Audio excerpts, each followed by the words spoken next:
Hello ladies and gentlemen, welcome back into the studio for the final part of the mold making process. Last video we did the first half of the upper front half of the mother mold. This part of the mother mold needed to be split in two, and we are now going to be making the second section. Instead of dwelling on already covered territory, we will only cover the parts of this process that are new, before moving on to more exciting things, like opening the mold. The clay that previously was a wall for our plaster to be made against can now be removed. Some clay excess is left and we need to clean that off before moving on, as the clay left on the plaster or on the silicone will impede proper registration between the two plaster halves and the new plaster half and the silicone. Last time we needed to build a clay wall, but this time we are going to have a plaster wall to work against, which is a little bit more stable and nicer. As you can see, our wall is nice and clean on the surface, with positive registration dimples, the opposite of the negative holes that we dug into our clay wall in last episode.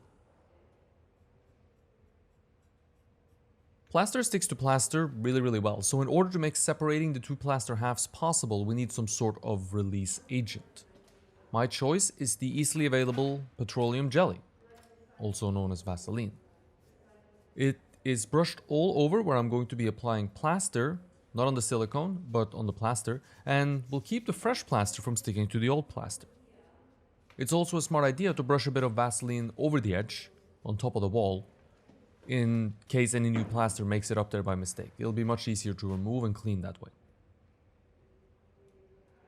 With the clay cleaned off and the old plaster Vaselined, we are ready to begin making the final piece of plaster mother mold. This is not going to be terribly different than what we did last time, so I'll just cover some major points in regards to working with plaster in this particular situation that we haven't covered before.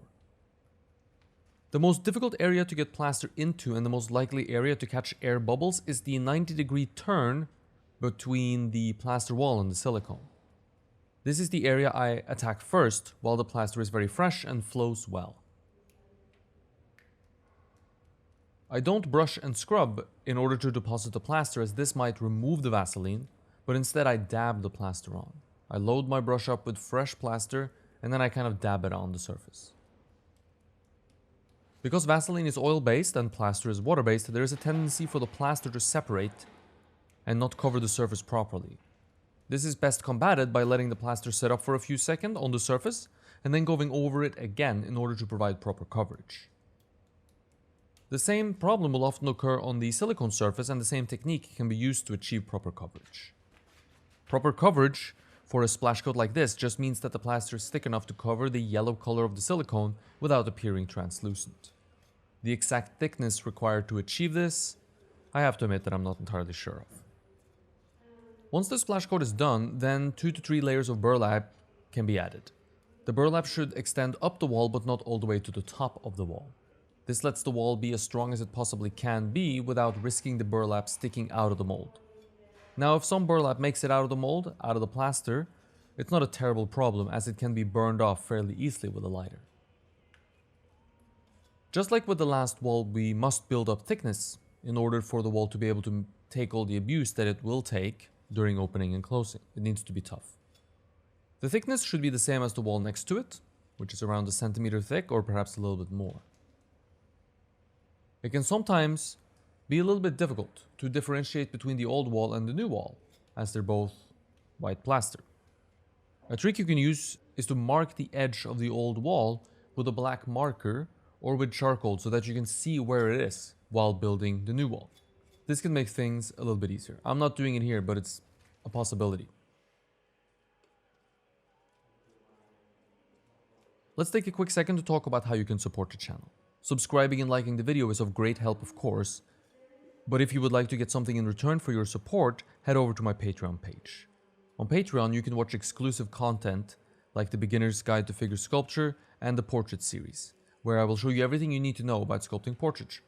You can also get personal feedback on your own work from me, or anything you might need help with in your sculpting endeavors. So check it out. There's a link in the description below. The walls should be of similar thickness so that they're both of similar strength. You always want to keep things even and neat if you can, as this leads to a better mold. Finally, we must attach the pole that we will use as a handle for the molding and as an attachment point for bungee cords when we need to close the mold. When the plaster is set up, maybe in a few hours, maybe the next day, I can drill holes through the wall and attach the two mother mold halves properly together with bolts so that they essentially function as one piece. Notice that I have black marks where to drill in order not to drill into the registration dimples. These must of course be drawn on before the second mother mold half is made, while you can still see where the registration is.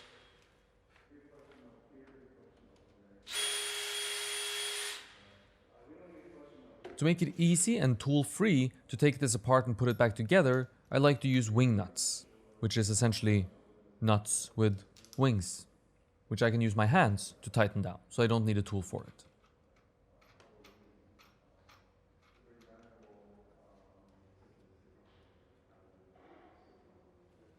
However, the second the bolts are in, it's time for them to come out. Now we are about to embark on the most distressing and terrifying part of the process, at least to me, and that is to open the mold. First the plaster comes off, and this is when we get to see whether we did a good job designing our mother mold. If we did a good job, this will come off no problem at all, very little resistance. But if we did a bad job, then we will struggle, or perhaps have to smash the mother mold in order to get it off. Luckily for me and for us, it came off super easy with very little pressure and effort needed. And this is exactly what you want. No fight means that you did a good engineering job. The next part is the most difficult and the most likely to have go wrong and to completely ruin your work. And that is cutting the silicone open. Cutting the silicone open means risking wrecking the silicone. But there is no other way, so we have to get it done. I use two tools for this job. One is a specialized silicone knife with a little half-moon shape in the blade, which creates a registration groove when you cut silicone with it. The major things to keep in mind here is to pay close attention and keep the blade in the middle of your wall. Because of the half-moon bend, the blade needs quite a bit of space, quite a lot more space than a regular knife, which is why we made the silicone walls so wide to begin with, so that we could use this knife. The second major thing to keep in mind is the depth of the cut. You want the registration to not go all the way down to the surface of the silicone and also not to be too far out. A little Sharpie marker on the blade itself is a really good trick to maintain a similar depth through the entire cut. Because of the little Sharpie mark marking my cutting depth and sticking to an even cutting depth, I need to use my second tool in some areas to cut all the way down to the clay surface. And the second tool is just any sort of sharp regular knife. You can use an X-Acto, a scalpel, or as I'm using here, a simple box cutter. Anything that's sharp is going to work. I got a question at some point from one of you asking how I was going to deal with the gap between the arm and the body, which I filled with silicone. Here is how. We remove the arm once we've cut through the seam and down to the arm. We extract the arm, if you will.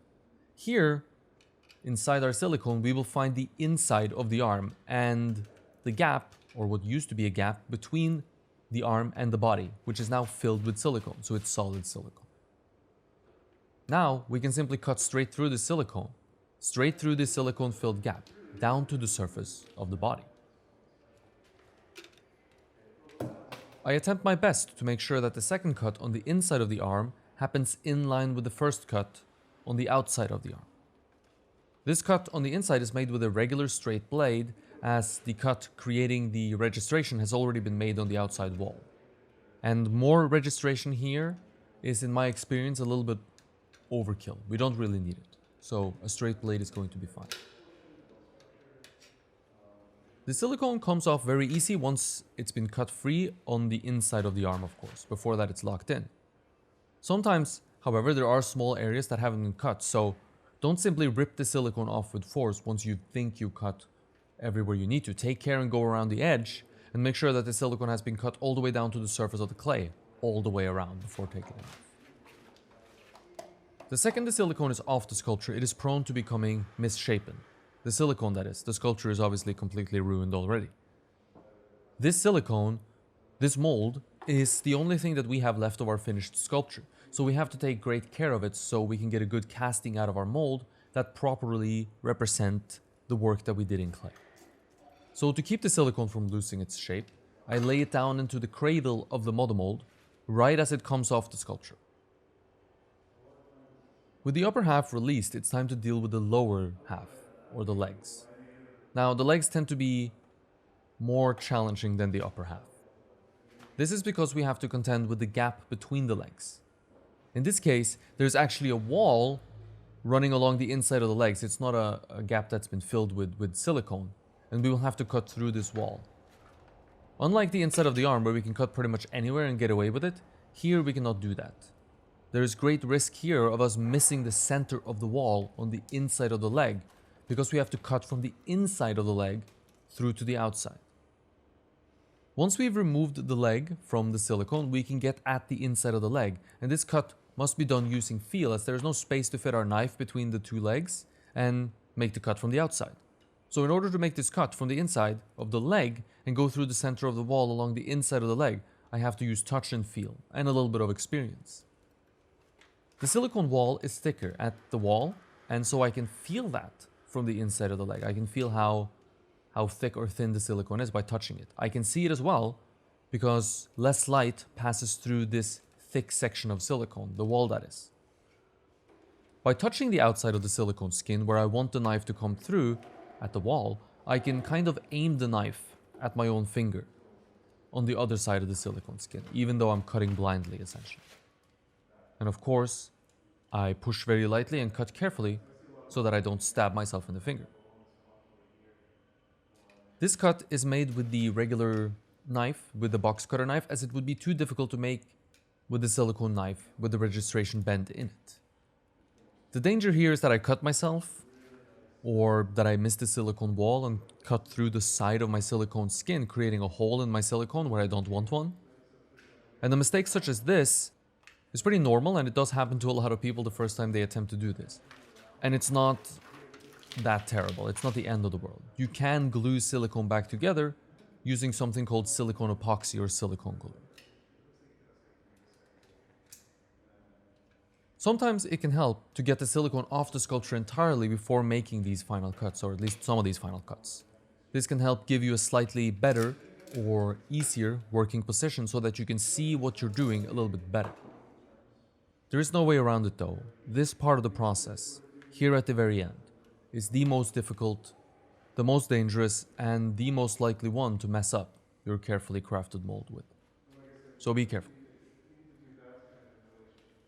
Luckily for me, and for you, I hit my mark and cut straight through the middle of the wall on the first shot, all the way along the inside of the leg. And with the silicone cut open and carefully stored inside its mother mold cradle, the mold is finished, the sculpture is preserved in negative form, and we can breathe a sigh of relief. Thank you for watching. I hope you enjoyed the video, and if you did, consider liking it and subscribing to the channel for more videos. I put out a new video every Thursday, so stay tuned for a new video next week.